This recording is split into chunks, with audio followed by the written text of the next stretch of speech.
And please remain standing for O Canada.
Please be seated.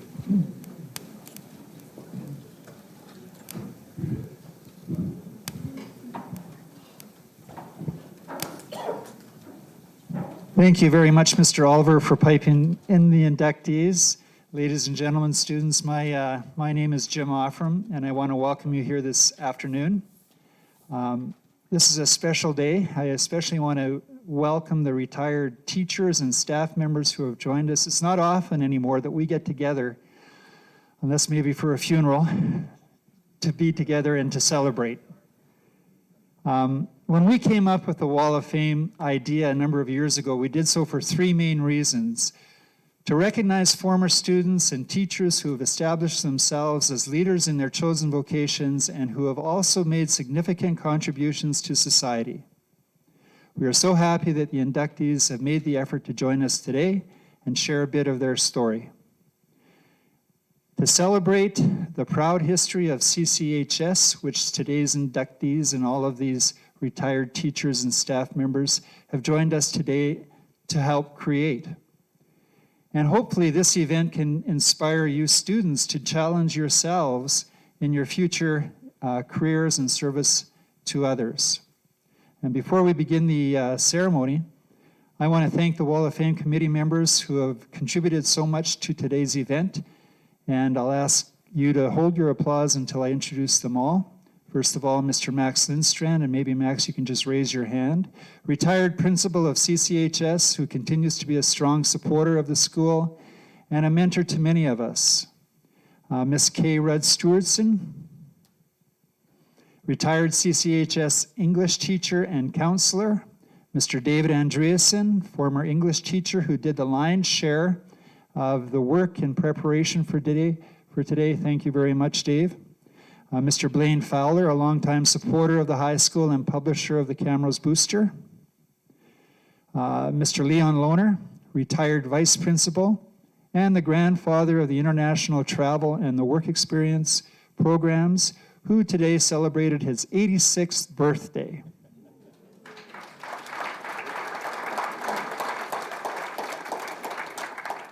And Mr. Alec Oliver, retired vice principal, renowned gardener, piper, and garlic grower. Also on the committee is Ms. Caroline Simonson, who is currently working, so she couldn't join us today. And Mr. Shane Gao, CCHS principal. Thank you very much, Shane, and your staff for all the support for helping us to celebrate today. Please give these folks a round of applause.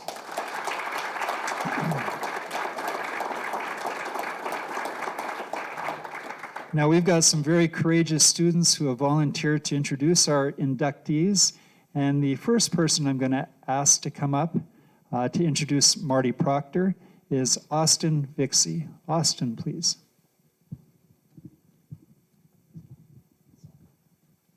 Good morning, everybody. Thank you all for coming. This morning has been amazing so far. Just thank you to everybody who has put this whole thing together. So I did not know Marty 2 hours ago. But it's been amazing. This morning was awesome. From the lunch, thank you, Mrs. Anderson. I don't know if she's in here. But yeah, just amazing. For those of you who don't know me, my name's Austin Vixie. I'm in grade 12 here, and I've been in this school since grade 9 and in the school division for my whole life. So yeah, Marty. Shortly after his graduation from Camrose Comp in 1978, local farm boy Marty Proctor began his career in the oil and gas business at its lowest rung as a roughneck in Western and Northern Canada.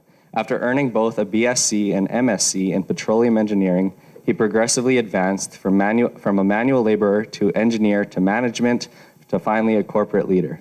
Early in his career, he held technical and management positions with Murphy Oil, Max Petroleum, Central Resources, BP Resources, and Husky Oil.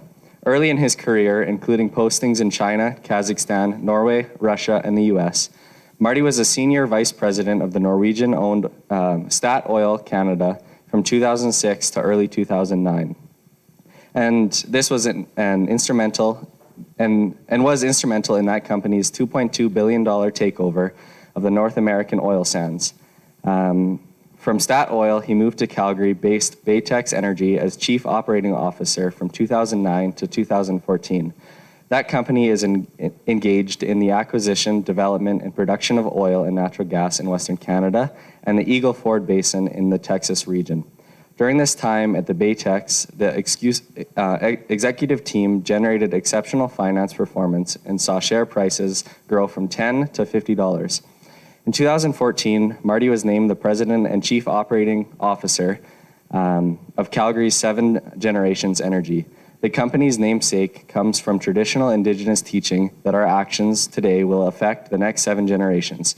Approximately, the company's culture stresses community engagement while being an industry leader in responsible development and stakeholder service. 7 Generations responsibly develops natural gas from the Grand Prairie region. The company currently produces the equivalent of 200,000 barrels of gas per day and has grown to a market of approximately $4.5 billion. Marty is a strong believer in continual improvement in the company, its people, and himself. He is currently enrolled in the Advanced Management Program at the University of Chicago and actively participates in industry events as a participant or a speaker. Of note in his role as a chair of the Society of Petroleum Engineers annual technical conference and exhibition in 2019. Under his leadership, 7G sponsors an annual charity golf tournament, raising funds for Grand Prairie Regional Hospital and Grand Prairie College. Additionally, Marty's personal community involvement includes instituting an annual company charity week and monthly hands-on work. At the Calgary Drop-In Center, his habit of humbly giving back continues to inspire his colleagues to do the same.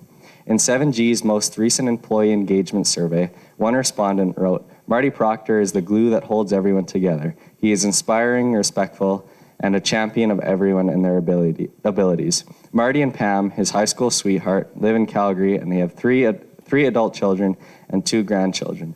And with that being said, Marty, I've only known you for 2 hours, but I can attest to everything that these guys have said. So please recognize Mr. Marty Proctor, 2023 inductee to the Camrose Composite High School Wall of Fame. Thank you.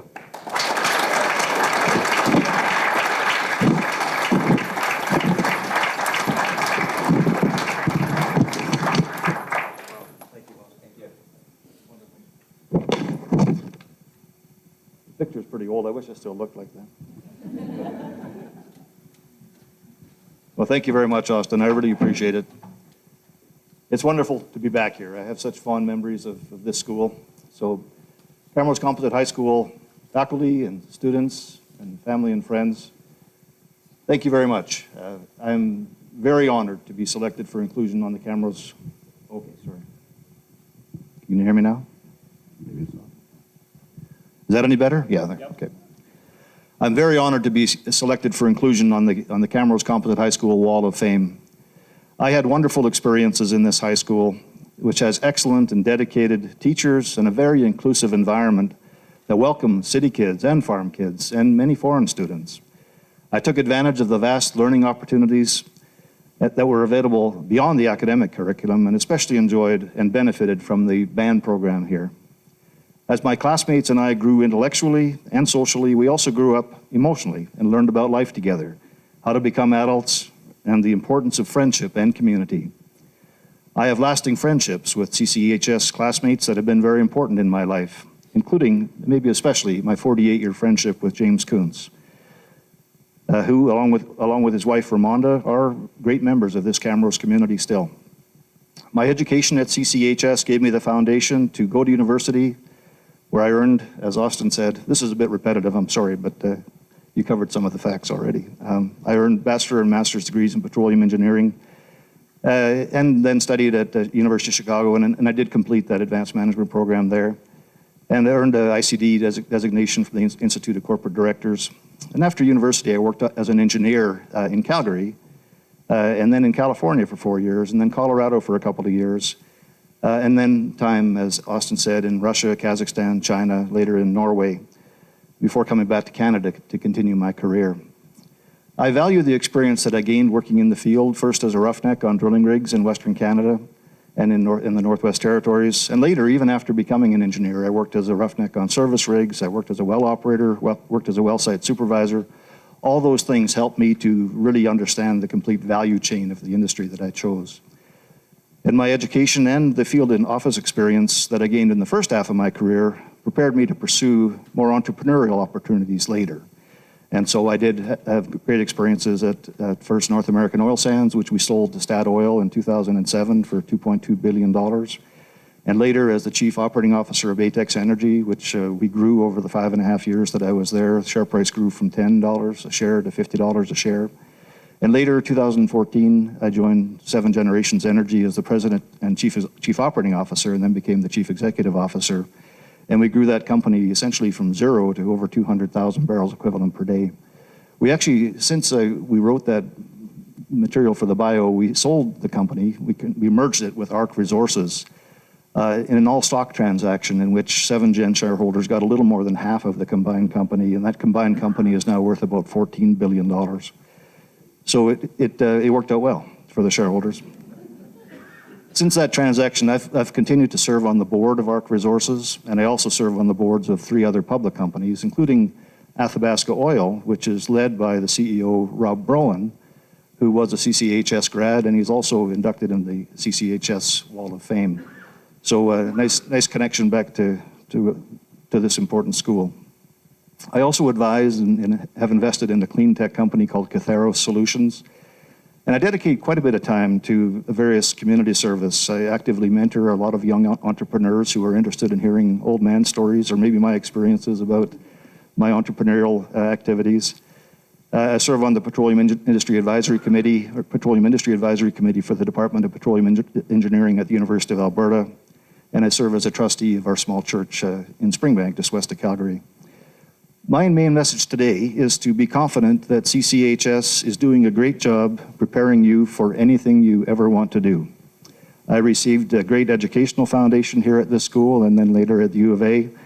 And with hard work, the support of family and friends and many mentors, and some luck, I've had a very rewarding career with experiences and adventures around the world. One of the most important things that happened to me in Camrose was I met my future wife. Austin already referred to this, but Pam and I used to work across the street at what used to be the Esso station with the attached Voyager restaurant. So I pumped gasoline at Esso all through high school, and Pam slung hamburgers at the Voyager restaurant, which is where we first met. And so Pam has been a wonderful wife now for 40 years, and she has really supported all of the adventures and crazy things that I wanted to do around the world. And Pam supported me when I wanted to do some of the entrepreneurial things as well, which included starting up some higher risk companies. So together we raised 3 sons, one of whom is here today, our son James, who we're very proud of, and he's here with his fiancée Allison, who's a lawyer, hardworking, ambitious lawyer, a great couple. So through all of my travel and adventure so far, two key elements have endured. I am proud to call Camrose my hometown, and I'm still an Oilers fan. It's a little bit harder these days, but it's still great. I'll close with some comments about the importance of staying connected to your CCHS community. I was elected by my classmates in 1978 to be the president of the graduating class. And I've come to feel like what that meant is I have a responsibility to try to keep us connected, which includes some infrequent communications, but also helping to organize our reunions. And we just had one a couple months ago. For me, it's really heartwarming to see and witness the power of that class spirit, and I would encourage you to maintain that as well. So, as a member of the Camrose Composite High School community, I encourage you to be confident and courageous, embrace life's adventures with open hearts and open minds, be willing to try new things, and to take a few chances. It will be exciting to see what the future holds for each of you. I'm honored to be inducted in the CCHS Wall of Fame, and I appreciate your attention as I relive some of my experiences here at this school and in my life since then. Thank you very much. Thank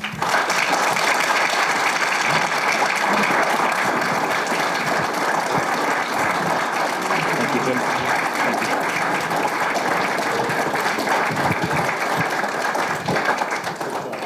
Thank you very much, Austin and Marty. For you students, this is like hearing a number of graduation addresses, all in a short period of time, so it's pretty important. I'm now going to ask Larkin Belich to come up and introduce Carol Yamabi Breitkreitz. Larkin.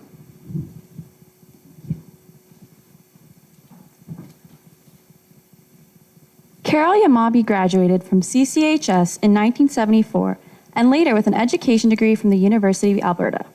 Her next 5 years were busy as the newlywed welcomed 2 children and began teaching elementary school in Spruce Grove and at Chester-Ronning School in Camrose. When her husband Dale pursued graduate studies, the young mother took a break from teaching as the family moved to Winnipeg, Indiana, and California. Ms. Breitkreitz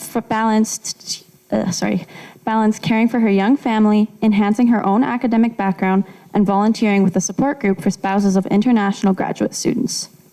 Upon the family's return to Camrose in 1990, she resumed her teaching career at St. Patrick's School. In addition to her regular classroom duties, she introduced her young students to puppetry, creative arts, and clowning. Later moving to Our Lady of Mount Pleasant School, she applied her boundless resourcefulness, skill set, and sense of social justice to her language arts, social studies, film studies, and drama classes. In addition, Ms. Breitkreitz' extracurricular activities included introducing and mentoring the leadership team, the Environment Club, Teens Against Collisions, drum circles, drama and musical productions, and clowning. Her work has been recognized provincially as recipient of the Solicitor General's Crime Prevention Award and a semi-finalist for Alberta Education Excellence in Teaching Award in 2012. Nationally, she was among a select group of teachers from across Canada named to the 2009 Institute on Canadian Parliamentary Democracy in Ottawa. Retiring from teaching in 2014, Ms. Breitkreitz spent 5 years with Alberta Health Services. In response to the expressed needs of LGBT youth in the community, she was a key contributor in the formation of the Camrose Pride community in 2015. Her passionate and informed support connected community resources and sustained momentum to the cause of Pride Weeks at the Augustana faculty and in the larger community. She was co-founder and program coordinator for the Young Medical Minds Educational Institute. Working with local health professionals and the Augustana faculty, the Institute encourages bright young students to consider and examine careers as health professionals. The program was a prototype for similar efforts across the province and in 2018 received the Alberta Health Services President's Excellence Award. Ms. Breitkreitz was also the primary organizer for the Healthy Active Schools Symposia for best schools in the Battle River School Division and Elk Island Catholic Schools, which saw students from grades 4 to 12 participate in a full-day conference, culminating in bringing program ideas back to their respective schools. The current unpopular Healthy Schools initiative is the result of her foundational work. She retired from AHS in 2019. Over the course of 35 years, she has served in a number of volunteer capacities, primarily with children and youth using music, puppetry, crafts, and clowning. She also has an ongoing active interest in developing programs respecting Indigenous culture, knowledge, and peacemaking.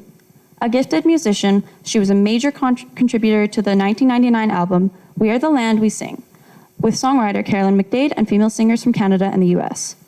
In support of Ms. Breitkreitz's nomination, a former colleague cited Mother Teresa's comment, "Not all of us can do great things, but all of us can do small things with great love."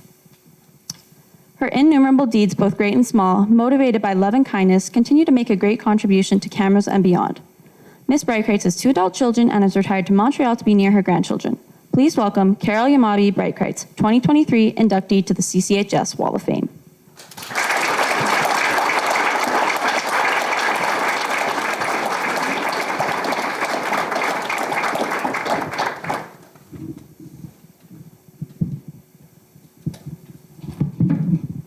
Wow, there's a lot to juggle here.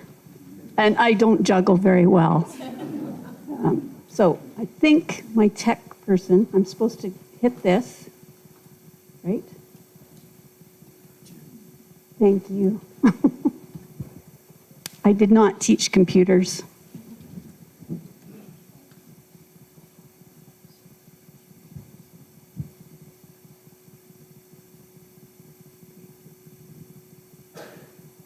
Oh, need to go back. I have to go back this way. Oh, wrong way. There. Thanks, Jane.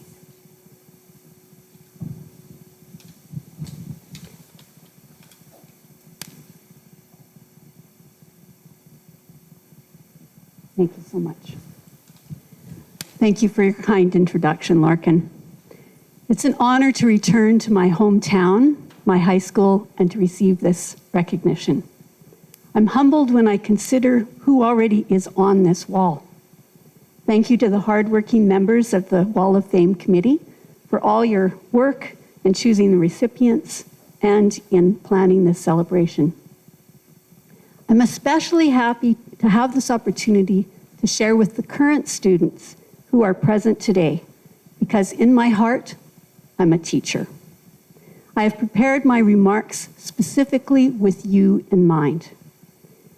I'm hoping that this will be a teachable moment when I can share some of what I have learned in the hope that it can be of help to you. Okay, good. You may have heard this proverb: if you want to go fast, go alone. If you want to go far, go together. And in fact, I think you have it on your school sign right now, which was very coincidental. I have learned that the most satisfying accomplishments in my career and in my life have come as a result of working together with others. This was true in my 28 years as a teacher and in my 5 years with Alberta Health Services in school health promotion. I enjoyed collaborating with individuals and groups to accomplish a common goal, drawing upon the incredible resources of the wider community. I found my strength and fulfillment as a connector, a facilitator, someone who could bring people together. How did I learn that? Did it move? Nope. There. Thank you. Give me a thumbs up when it, okay, thank you. I was fortunate to have loving parents who believed in me and nurtured my dreams.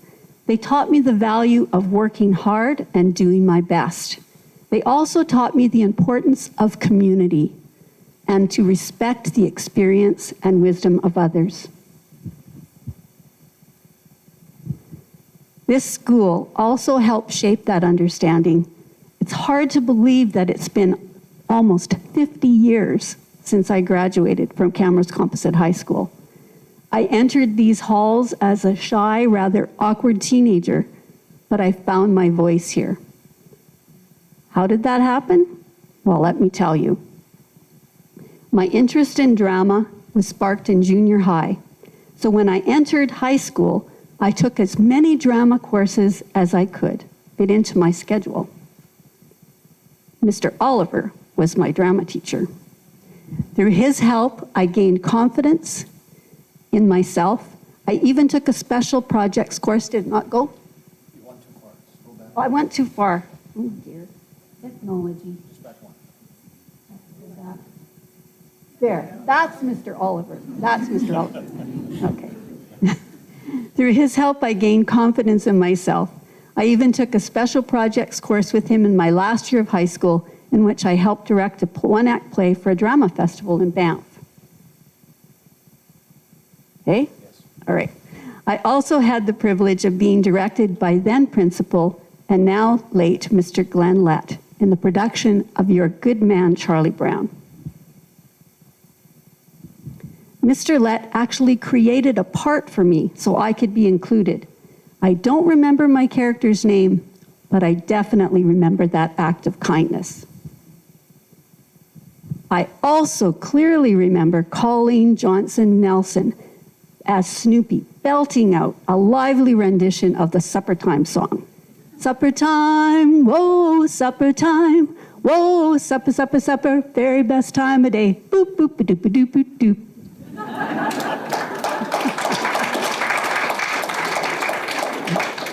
That is a song that my own dog is very familiar with. Those experiences, is Bowie up there? Yep. Those experiences in drama helped me to not only build my confidence, but taught me how to communicate effectively, a very important skill for teaching and for life. Drama gave me opportunities to express myself creatively and taught me how to work together with others for a common goal. If you want to go fast, go alone. If you want to go far, go together. And how far did I go? Well, I've had a great career as a teacher for thousands of students from grade 1 to 12, and also as a school health promotion facilitator with Alberta Health Services, assisting in wellness projects in schools. The teachers and staff at CCHS helped build that initial confidence in myself. I'm truly grateful. Now, to help you understand the power of going together, I'd like to quickly share a few examples of collaboration from my own life. As a teacher, I had the privilege of working with outstanding colleagues and incredibly supportive administrators like Pat Olafson. They provided the encouragement I needed to try new ideas and start new programs. One such project was the Alberta Teens Against Collisions team, the ATTACK team. Kind of ironic name, eh? Anyway, I was inspired and encouraged by the AHS School Health Promotion Facilitator, Yvonne Allen. Our team decided to make an informative video about the importance of seatbelt use. The ideas for the script came from the students. The students were the actors, as well as drama students from Augustana. But that's not all. There were so many folks that were vital to making this great thing happen, including the Alberta Office of Traffic Safety, who gave us a grant to fund the production. Now, this photo shows a scene from a collision we staged. So don't worry, nobody was hurt. But the person on the stretcher board was a student actor, but all the responders were actual members of the Camrose City Police, the Camrose Fire Department, and Emergency Services. We also had the involvement of local businesses like Weber Funeral Home and the local cable TV station, plus numerous volunteers. It took a community of support to complete this production. Well, how did it turn out? Well, our ATTACK team was honored with an Alberta Solicitor General's Award for Crime Prevention. We went farther than we had imagined. My second example comes from my time working as school health promotion facilitator with AHS.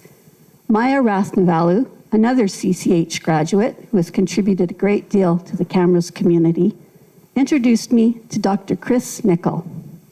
Dr. Nickel had the seed of an idea to develop a hands-on program to inform junior high students of the many exciting career opportunities in healthcare. With the participation of local health professionals, the local school divisions, the School of Nursing, and the School of Physical Therapy at Augustana, and organizational support from Alberta Health Services, Young Medical Minds came to be.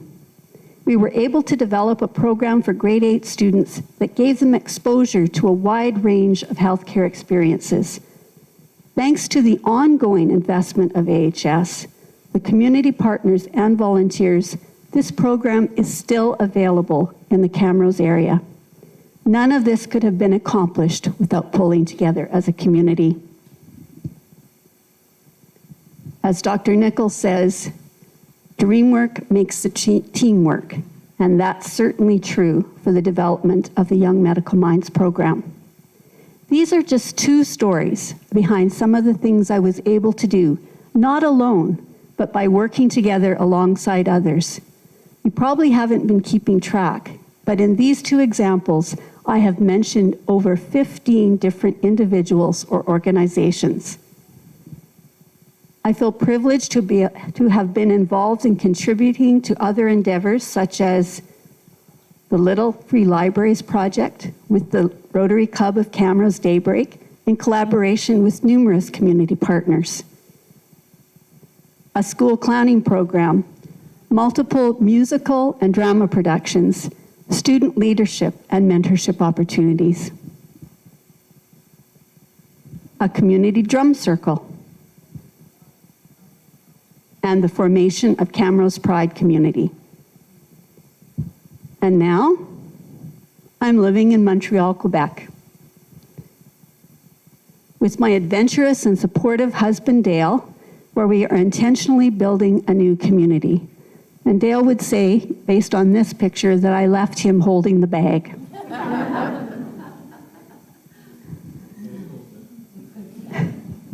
We are striving to be a strong support to our daughter, her husband, and our 2 granddaughters,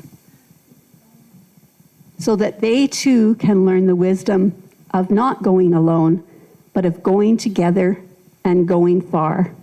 I'm excited to see how far they will go. I hope the reflections that I've shared will help to inspire you to see the exciting possibilities there are in collaborating with others, and how you too will be able to go much farther by tapping into the rich resources of your community. Thank you again for this honor and the opportunity to share with you today.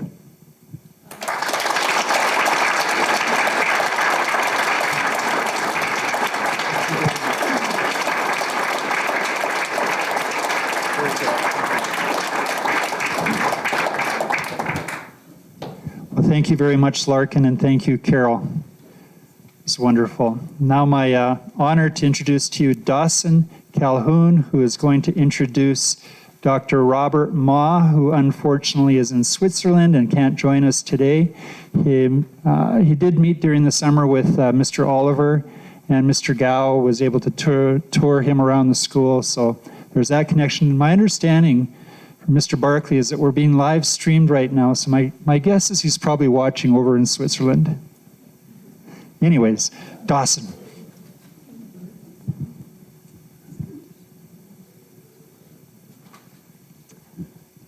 Growing up in Camrose, Robert Ma was an accomplished athlete and top student throughout his school years.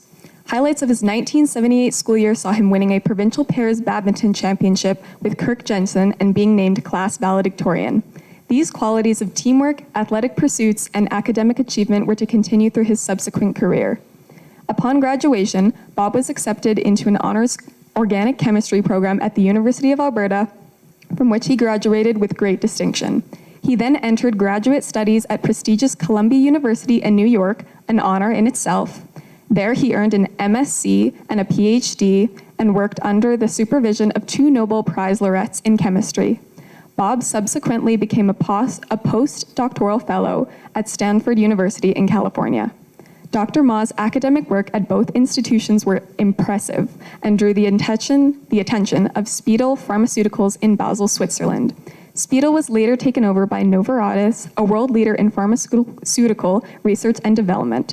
His colleague, Dr. Alexander Stojanovic, lauds his profound expertise in synthetic and medicinal chemistry and his exemplary personal qualities. Dr. Ma's early experience as both team player and leader have contributed to his work as deputy head of chemistry and his responsibility for all databases and patent-related issues. He continues to make significant contributions in advancing synthetic and advancing promising compounds to preclinical trials. As his professional work continues, Dr. Ma remains a keen and accomplished athlete. For more than 20 years, he has been active in his Basel Badminton Club as a competitor and leader. The same innate intellect, tact, and leadership by example that serve him professionally serve him well in his recreational and personal life. He continues to live and work in Basel with his family and regularly visits family and friends in Camrose. Although his professional responsibilities preclude his attendance at today's ceremony, he is humbled by and grateful for the recognition. Please recognize Dr. Robert Ma, 2023 inductee to the CCHS Wall of Fame.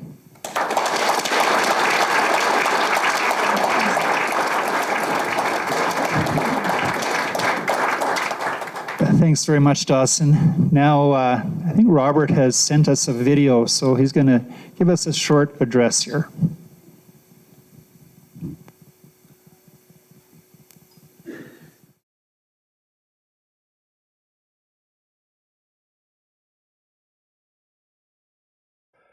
Hello everyone. I'm really sorry that I can't be there in person for the ceremony today. It's a special honor to be chosen for the Wall of Fame, and I would like to thank the committee for the selection. I would also like to congratulate the other awardees. It's especially great that Marty Proctor, one of my former classmates/housemates, is also being inducted today. When I think back on my time at the comp, my most important achievement was making and strengthening friendships that have lasted a lifetime. Of course, several teachers also made lasting impressions, such as Mr. Matson, Mr. Mayer, and Dr. Ram, just to name a few. I don't know how many of the students here already know what they're going to do after graduating. In my case, I really didn't have a clue and decided that going on to university was a good way to postpone the decision and keep my options open at the same time. We had taken a couple of aptitude tests in grades 11 and 12, and these helped a lot in confirming what I already knew, that it would probably be something in the natural sciences. My family and I were in Camrose this past summer and had the chance to have a tour of the comp. Thanks again to Principal Gao for taking the time to show us around. I couldn't believe how much had changed, and we were all really amazed at the variety and the quality of the programs being offered. My advice for you would be to take advantage of this and try out a number of different things. It's nothing unique, but I told my kids who are 20 and 23 when they were choosing what to study that earning a good salary is certainly nice, but not if you don't enjoy what you're doing. There's some truth to the saying that time flies when you're having fun, but can seem like an eternity otherwise. In my case, I still enjoy working in a chemistry lab after almost 35 years, even when my reaction turns to a black tar. I don't enjoy that, but then it's rewarding to achieve the next small success.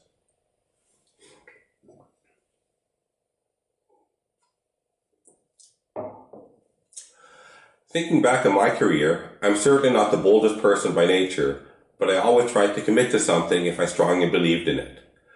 Leaving not just Camrose or Alberta or Canada, but also North America to head over to Switzerland was the biggest step I've ever taken in my life. It's nothing that I had ever imagined doing while growing up at Camrose, but it's funny how meeting a particular person can change everything, and I don't have any regrets, even when there are still some days when my German translator isn't working that well. That decision to move helped me handle my biggest career change when Novartis decided to shut down our unit. Although I could have had another position internally, I decided to join an old colleague at a biotech startup company. The time that I spent there was really exciting. You knew that the team's success or failure would have an immediate and direct impact on the company. After 6 years, with our money running out and rumors of a reduction in staff, we were taken over by Novartis, and I was back where I started my career, but with many interesting experiences that would help me in the future. I've tried to share with you some of my life moments. I hope you enjoy the rest of the day and wish you the best for the future. Thank you.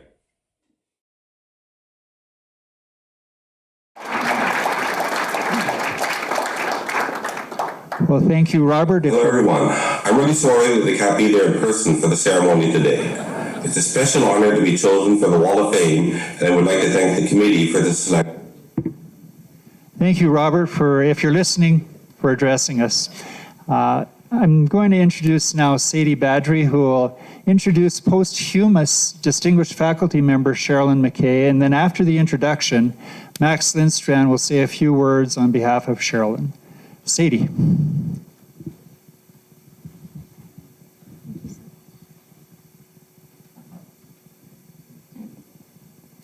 Sherilyn McKay grew up in the bilingual city of Moncton, New Brunswick.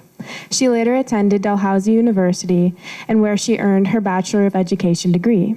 Upon graduation, like so many others from Atlantic Canada, she moved west to build a life and career in Alberta.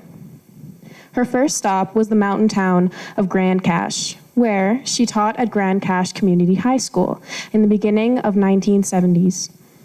At the time, the town's then thriving economy was primarily based off of coal mining.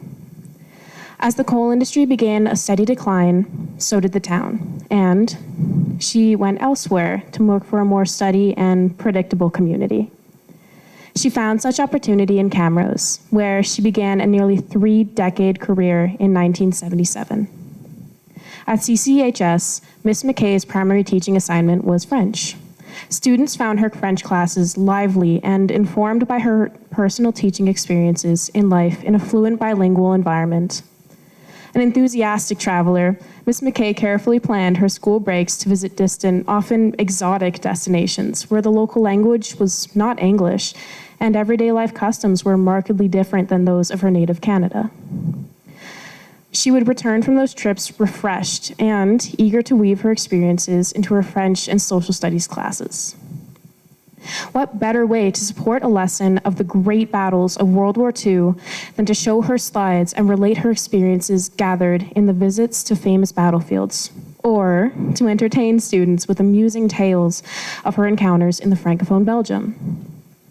A former student commented that Miss McKay was the first French teacher she ever had that actively encouraged students to speak French with each other. Further, many students got the travel bug from learning in her classes. Encouraged by student interests, Miss McKay became a frequent participant in and strong supporter of the school's international travel program. There, she had the opportunity to share her knowledge of European destinations with young travelers, many of whom came to share her wanderlust. Another one of her notable contributions to the school culture was her decade-long participation in, well, the award ceremony. Not one to seek public attention, she was one such tireless worker in the preparation for the awards ceremony. With others on the committee, Ms. McKay contacted award sponsors to encourage their ongoing support and made certain the various recipients acknowledged their contributions. She retired in 2006. Please recognize Sherlyn McKay, 2023 inductee as Distinguished Faculty to the CCHS Wall of Fame.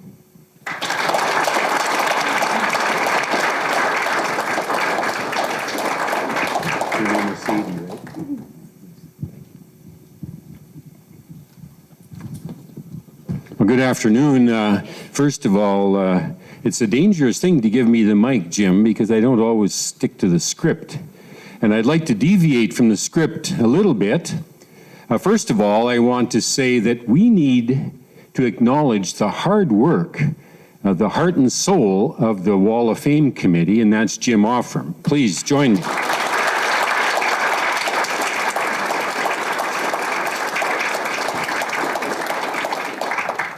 Secondly, if you're interested in history, Leon Lohner was one of the first faculty members at Camrose Composite High School when it opened, the building opened. So I think it would be appropriate, since it's his birthday, that we sing happy birthday. Now, I quite often start on the wrong note, so maybe we should have Tom tell us what a good note would be to sing happy birthday to Leon. Leon, you need to stand for this. Birthday to you, happy birthday to you, happy birthday, dear Leon, happy birthday to you.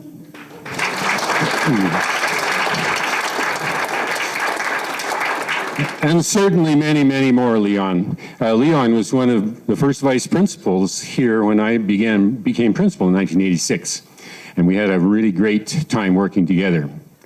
Now, I don't know if Mike or Cliff, I know that Hugh isn't here, but there were the 4 members of the staff when I came here that had been here since the beginning.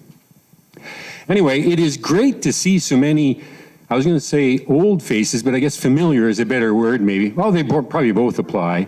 It does become a mini reunion for us, you know, because raise your hand if you're a retired teacher that served most of your career here at Camrose Comp. Yeah, there's probably 20 or 25, so that's fantastic. Good to see you all again. Now, Sadie, thank you for your introduction and talking about the work of Sherlyn McKay. Frankly, I did have some material here, but she really stole most of my thunder. I'll try to fill in a few of the pieces. First of all, I did collaborate with Diane G. a little bit on this, and so here my remarks reflect both of our feelings. It is truly an honor and a privilege to say a few words about Sherilyn McKay, who is posthumously honored today, being inducted into the CCHS Wall of Fame. As was mentioned, Cheryl was born in Moncton, New Brunswick, came west, and taught, first of all, actually, you missed out on the Yukon. She began teaching in the Yukon, and then she moved to Grande Cache, Alberta. And by the way, Lyle Byers is here. Lyle has known Sherilyn longer than anyone else because they taught together in Grande Cache. Before Sherilyn first, well, they both ended up in Camrose.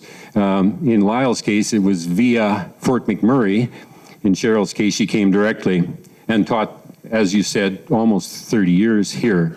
And that her teaching areas were French and social studies, and that she contributed to the school in many, many ways. And you mentioned the awards committee, I had that down, international travel, also a number of student exchanges. I think Milt Gilbertson and her did one exchange with a French exchange in Ontario and Quebec and so on. So she was very involved behind the scenes in a lot of those ways. She loved teaching and influenced hundreds of students over the years. She had high expectations for students, and yet she was understanding of their different needs. I think we would all agree that one of her signature attributes was her infectious, you might say, explosive laugh. And many of you will understand that. When I was thinking of what message I could give, what would Cheryl say? And what would she like to leave with students and staff? I thought of two main things. Firstly, try to find work and activities that you enjoy and are passionate about, and then try your best and strive to be dependable in all things that you do. That was the first thing. The second was be sure to enjoy the time when you're not working. And Sadie did talk about her love for traveling. In Cheryl's mind, is a wonderful education. And so to conclude my remarks, I'd like to share the words of Samuel Clemens, better known as Mark Twain. He lived from 1835 to 1910, and one of my favorite quotes of Twain has to do with travel, and I think this quote aligns very well with Cheryl's values. To quote, "Travel is fatal to prejudice, bigotry, and narrow-mindedness, and many of our people need it sorely on these accounts. Broad, wholesome, charitable views of men and things cannot be acquired by vegetating in one little corner of the earth all of one's lifetime." We are sure that Cheryl would be most pleased to be recognized to join the faculty section of the Camrose Composite High School's Wall of Fame. So thank you to everyone for coming, and we honor her memory.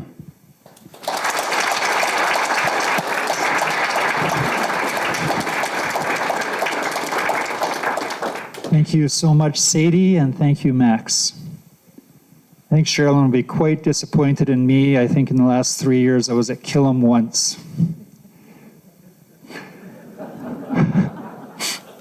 That's my traveling. Now my pleasure to introduce to you Olivia Belanger, who will introduce distinguished faculty member Mr. James Saby. Olivia.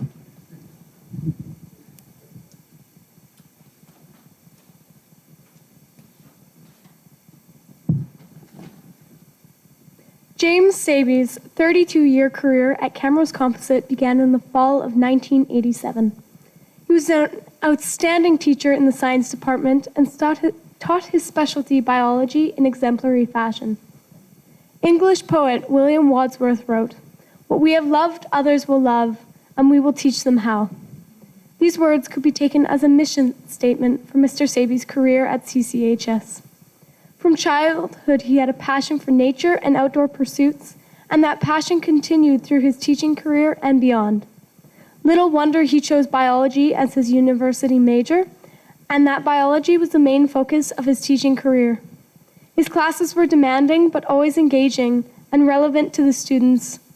Because he taught what he loved with rigor and enthusiasm, he was popular with students as they clamored to get into his classes. Mr. Saby set high standards for his students and modeled the same of himself. An avid outdoorsman and fly fisher, his classroom work was informed by both ongoing formal study and lived experience. For example, he was one of a small and select cadre of Alberta biology teachers selected to a rigorous summer institute sponsored by the Athabasca Watershed Alliance. There he learned firsthand the complex tension, resource extraction, and human population placed on that major watershed. More importantly, the program sharpened his critical thinking and information accumulation skills, skills that he modeled in his classroom work and demand of his students. In the mid-1990s, the Saby family embarked on what was both a year-long adventure and a real time of professional growth as they participated in a government-sponsored exchange with an Australian biology teacher. From January to January, Mr. Saby taught in his exchange partner's school and lived in his family's home, while the exchange partner did the same in Camrose. Returning to Camrose, he was eager to put what he learned down into his work at CCHS. His career was marked by ongoing personal and professional growth. Mr. Saby devoted countless hours to coaching basketball. As with teaching, he excelled because he loved what he was doing and demanded high standards of his players. His dedication, knowledge, and commitment were unmatched. The highlight of Mr. Saby's time as basketball coach was winning the 2012 provincial championship with his late son Nathan playing a leading role on the team and the court. Please welcome Mr. James Saby to the CCHS Wall of Fame.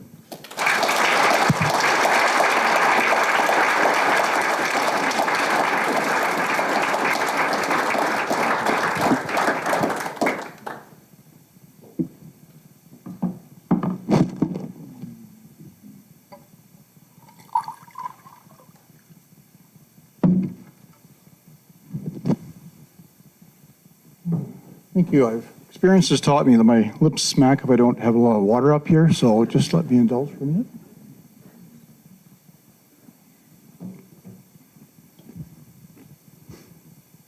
Congratulations to my fellow inductees. I want to give thanks to a couple of obvious things. First of all, the Wall of Fame committee, all the time and effort you guys put into this is greatly appreciated by all the inductees. It's such a nice time, such a nice, generous you donate your time for us. I'd like to also recognize the school helping to sponsor this event. It does mean a lot. This is obviously my one time through, and it really does mean a huge amount to be recognized and at the place I love so much. I'd like to recognize Max Lindstrand. Max and I go way back. Max was my high school math teacher, which he always bugs me about. This morning already. He was a wonderful teacher. He was also my football coach as well. When I was in my third year teaching, I ended up being under Max. He was my principal for a large portion of my teaching career. And I really enjoyed working alongside with Max. He was a wonderful person. I did visit Max when I was at New Norway School in the vice principal office a few times. And I did actually visit him here a few times as well. And he always handled me very well. He handled me respectfully. He guided me to a better person. And he's just a wonderful individual. He certainly has a very broad view of how to manage and manage successfully. So nothing but respect for Max. He was also the person that also nominated me for this award. So thanks again for that too. Again, thank you for the student participation here. Great kids here. I've only taught two other places, and certainly I recognize that the kids here, the parents that raise the kids do a wonderful job. This has been a wonderful place to spend a career. Recognizing my family that's here right now. So my wife, unfortunately, is away. She was unlucky enough to pick up COVID. She's working in Red Deer right now involving a computer integration to the province for Alberta Health Services. And she came home last night and she was feeling terrible. And I apologize for not being here. She would love to be here. I'm watching right now. So hi, honey, love you. My lovely daughter, Sarah, right there smiling in her beautiful purple hair there. Appreciate my sister Nola Sharp, who is with my mother here. This is Lois Sabi, my mother. She celebrated her 90th birthday this week here, so happy birthday again, Mom.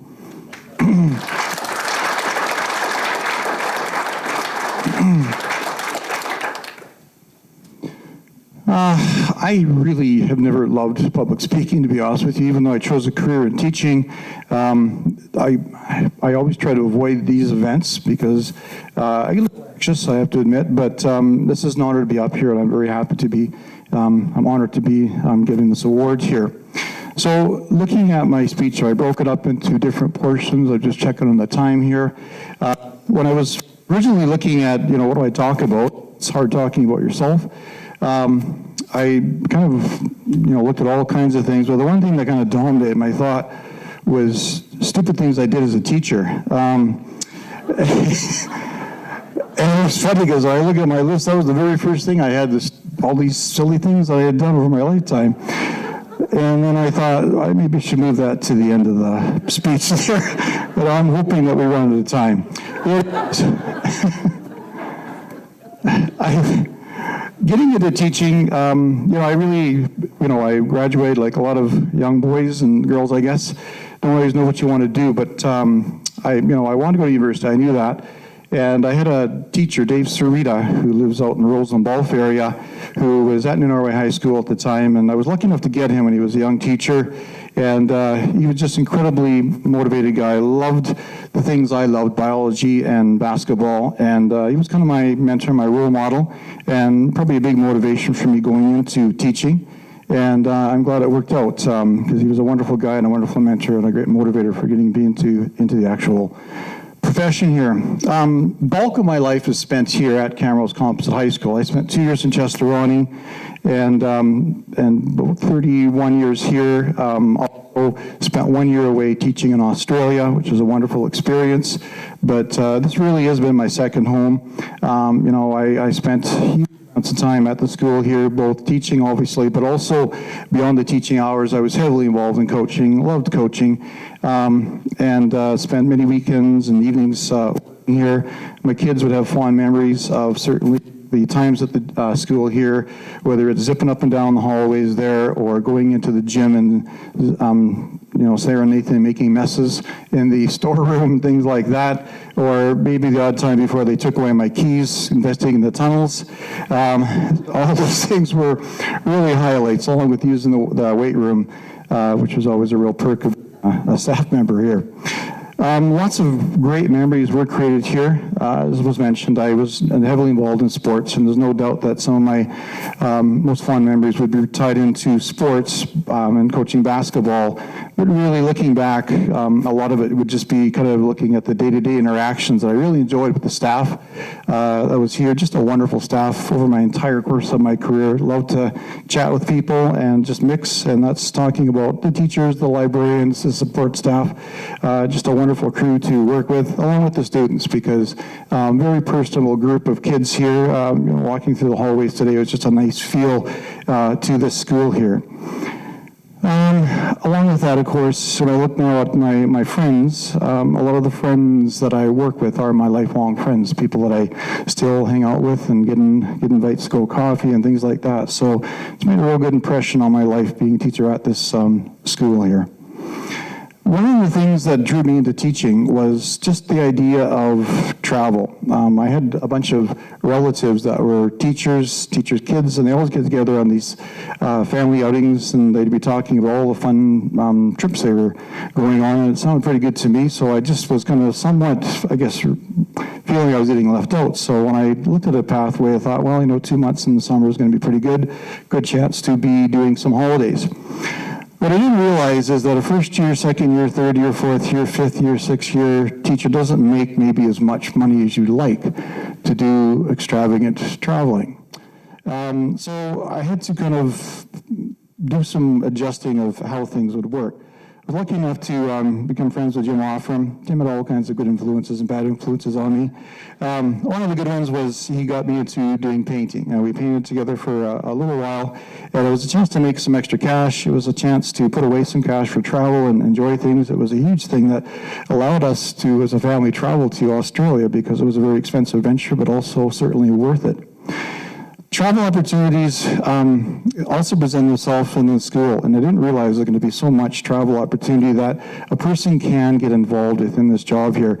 Through basketball, it took me all over the place, and I just loved the opportunity to visit various universities with my basketball teams in the summertime. Neil Johnson was a big influence. He had done things in the past, taking his teams down to different parts of the States for basketball camps, and he talked me into doing one once, and I was hooked after that. I loved that environment of the university environment down south, highly competitive, different culture. It was just very interesting, and we did a number of different drives to different locations, and most notably places like Eastern Washington University, Cheney, Washington, population of about 13,000, but also 13,000 students. We went there for a pretty intense basketball camp, and at the same time, there was a wrestling camp on, and the wrestling camp wrestlers were definitely an interesting group. They didn't necessarily mix well with the basketball guys. They're two different mindsets completely. Anyways, I remember in the next day hearing about the police visiting the campus that one evening. The wrestlers were the tough guys. There's no doubt they thought that the basketball guys were pretty soft. 3 o'clock in the morning, they had to go out for a really intense training session. Moans and yelling and screams were heard across the campus. And one of the concerned citizens that lived in Cheney, Washington, proceeded to phone the police department and say that the university was torturing kids, and you need to go there and investigate what the heck's going on. Crazy.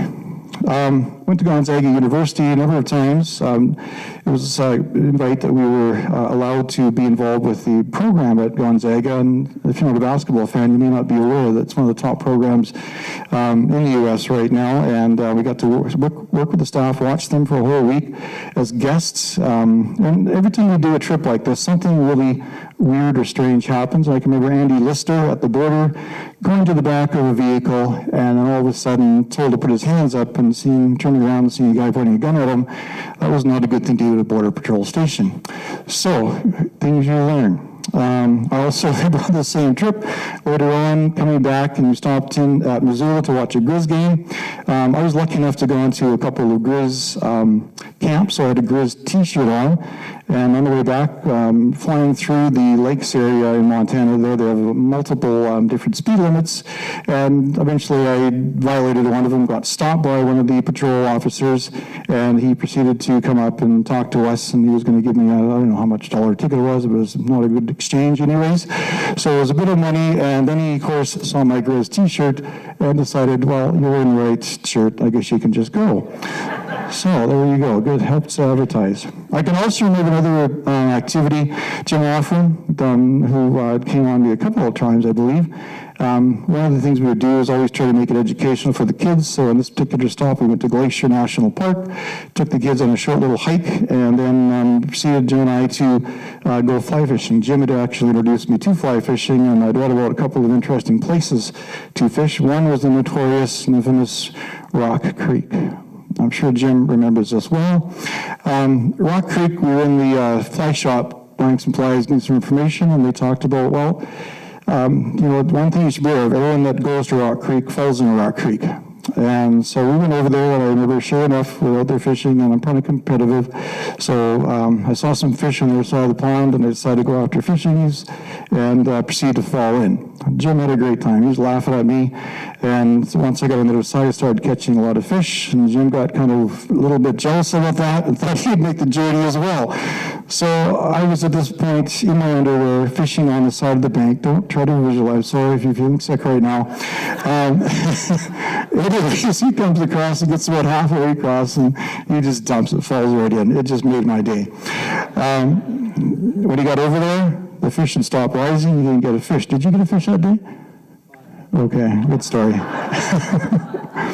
But anyways, on the way back, we thought we'd team up and go arm in arm, go across. On the way back there, we both fell in tandem. So we learned the lesson on the Rock Creek. Lots of stories on basketball, but time is getting short here. The next thing is, I came into the school, I think, kind of more of a jock. I probably came out more of a nerd. So what do we mean by that? So as jock turns to nerd, the move to the science wing. Usually Rod Wensley was instrumental in allowing the science department to move out to the science wing here, and that's where all the plaques are for the inductees. And basically it was a large space that wasn't really utilized and allowed us to get a brand new science area. We're extremely excited about this because we really weren't in great lab situations there. I would say that the facilities here for our school are, some of the top in Alberta in a lot of respects. We have tremendous stuff that we have here to do for labs and make use of the labs, and a lot of that really is credit to Rod Wensley. What it did, though, is somewhat isolate us. Because we're all in that, and it's a long walk to get to the staff room. So a lot of times we probably spend too much time not mixing with the rest of the staff, and that means a lot of our, conversations evolved around probably science talk and things like that. All that kind of helped to mold me into the nerd I am today. So along with that, I remember taking a trip with Gary Warnbach and Rod Wensley. This is how science guys hang out when they're on holidays going on a backpacking trip. Rod and Gary were sitting there one day talking about various activities and the way this backpacking trip were going on, and all of a sudden Gary gets stuck in this idea of trying to figure out the volume of water in the lake that we're going to hike up to. So maybe not the normal thing to do, but that was all part of that science influence that kind of helped form how I was. And I really like those guys because they kind of make being kind of nerdy kind of cool, actually. Along with that, I found over time, I would take on traits like my pants would start to maybe be too short, and it would take someone like Karen Nelson to remind me that I maybe should get some new pants. My clothes didn't always match. That once again would be Karen Nelson always pointing out that. And one day I was looking at a picture of Watson and Crick. That should be a name everyone recognizes, I would hope. But I'm a biology nerd, so maybe not. So Watson and Crick, of course, came up with the model for DNA, and they're recognized and credited for it. And I was looking at Watson and Crick, and they're pointing at this model, and I realized my hair is starting to look like their hair. But that's not a good thing. Anyways. Reflections on teaching. So I guess message for the student really would be something that struck me from a nephew years ago. One of my nephews was complaining about he wasn't feeling that his career was fulfilling. He wasn't doing anything meaningful. He wasn't having impact on lives. And I think that's an important consideration. Make sure you find something that you're passionate about, and you'll probably succeed in it. It's not easy to do. I think in my case, I think teaching was a good fit. I really have enjoyed my career doing it, but sometimes it's hard to find what that actual passion is and what's going to guide you there to get to that. But for me, I'm so happy I chose teaching. All right. So is there a downside to teaching? I think money could be always a little better, but honestly, it's not a bad life, to be honest with you. As someone's already pointed out a couple times, money is not the only thing. There's a lot of ways to enjoy life that are beyond money. And I think certainly teaching provides a real rewarding career in terms of affecting lives, meeting a lot of people, making lots of relationships. That's a real strong part. So I think we often don't hear about the promotion of the teaching profession, but there's an incredibly large number of great people in this profession. I always have told my wife that, I'll start the day grumpy, end the day in a great mood, which can be probably misinterpreted. That means I'm not looking forward to going to school and the day's over and I'm really happy going home. That isn't really what I'm talking about, all right? What I mean is that I don't like mornings. I'm not a morning person, never really have been, so I never start the day really in a great mood. But I do know that over the course of the day, through working with kids, interacting with the kids, they energize me. They made me love my job, and it was an awesome job. And that's fitting there is why I would feel good today, is the interaction with the kids and the personalities of those characters in that room. I would like to again, I just lost my pointer, sorry about that. No, I'll skip that.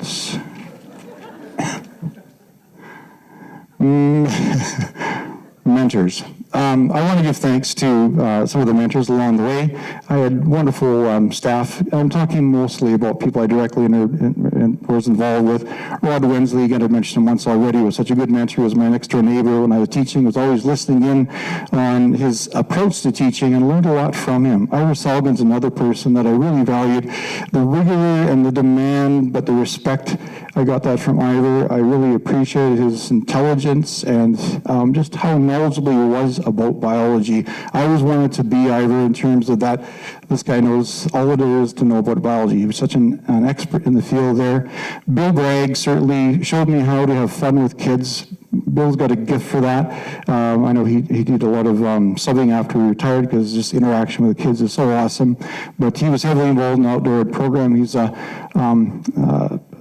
part of this the group that's recognized by the school here, and he obviously deserves it because for years and years and years he dedicated so much time to the outdoor ed program and really taught me how to have fun with the kids in terms of taking to the mountains and being involved in activities like that. Neil Johnson, also a key feature in terms of teaching me really how to conduct myself as a coach professionally. Sometimes. But the right things. I mean, he had great standards. He really backed up what he said. He was incredibly organized. I'm just talking about the odd time Neil was known for throwing his clipboard and things like that, but that wasn't that bad. One more thing here, change can be good. I'm just kind of going through random things. I was thinking about things that shaped me as a teacher, and I think for the young kids, this can be something to reflect on as well. People often hate change. It's scary. It's something that we don't really necessarily enjoy doing. Years ago, Patrick Feely came to our school, and he was mixing things up a little bit. One of the things he wanted to do is have teachers teach science 10, 20, and 30. I really wasn't happy about this, to be honest with you, at the time. As I reflect back on that, probably is one of the better things that actually happened to me in terms of making me a broader science teacher. There's so much that I was forced to deal with in the knowledge of it, adding to chem and physics to my program, that it really helped me as a teacher overall, covering many different topics that I wasn't really linking prior to this. So I want to thank you for that. A lot of the staff that's here is a little older, and if you were to put them up here in front of this thing, they'd be clueless. Am I right? No. So I'm talking about this stuff right here. This is a scary, scary time for an age group when you have not gone through the technology generation. And I tell you, I went through that. It was scary. And I would say that I never really mastered things all that well. And I'm so glad that I had Mr. David C. here to help me migrate through that incredibly stressful period of time. I remember when I first got some of my technology, my smart board and my PowerPoints and things like that, I was forever asking Mr. David, say, how do you work this thing? How do you do this? And he must have thought I was just, really slow, because maybe I was, but in the end, certainly the value of this stuff in terms of overall teaching is incredibly useful, and, I grew to love some of the technologies that I really feared for a period of time. And I know for the young kids in the building, you guys are so used to using technology, you're so comfortable with it, you have that advantage, and it really is a big advantage. What else do I have here? I think I'm just about close to being wrapped up. All right, so I think I'll just end here, and I just want to, again, I know what you're laughing about. But we're almost out of time, so I really can't go over the dead, rotting sheep in April, VCR missing, library fart story, rooster in desk, sit down, fall over, Mackenzie's face, there was just, Mr. David C's fruit fly story is truly epic, though. Some of it a little bit scary. Police phone call about shooter in our Crescent and your son's home. what do we have here? Mr. Offram doing a 5-minute walk around and having a tantrum. Those are all great stories that I better not tell. But they've certainly had some enjoyment as a teacher at Camrose Composite High School. I'm honored to be awarded this, and thank you so much.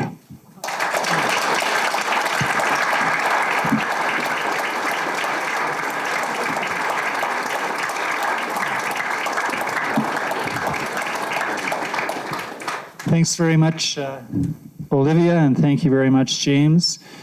James mentioned that we did do some fly fishing together periodically, and many a night I'd be lying in the tent, and I'd say, James, keep talking, I'm just about asleep.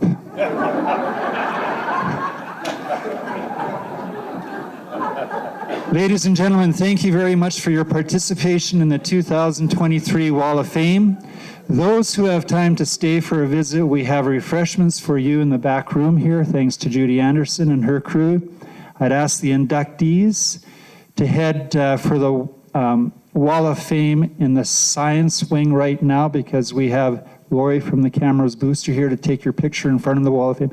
So if you folks, as soon as we dismiss, head right down there now and then come back and join us. For the rest of you, thank you very much for your participation. And you students, you're not invited to the refreshments. Have a good weekend.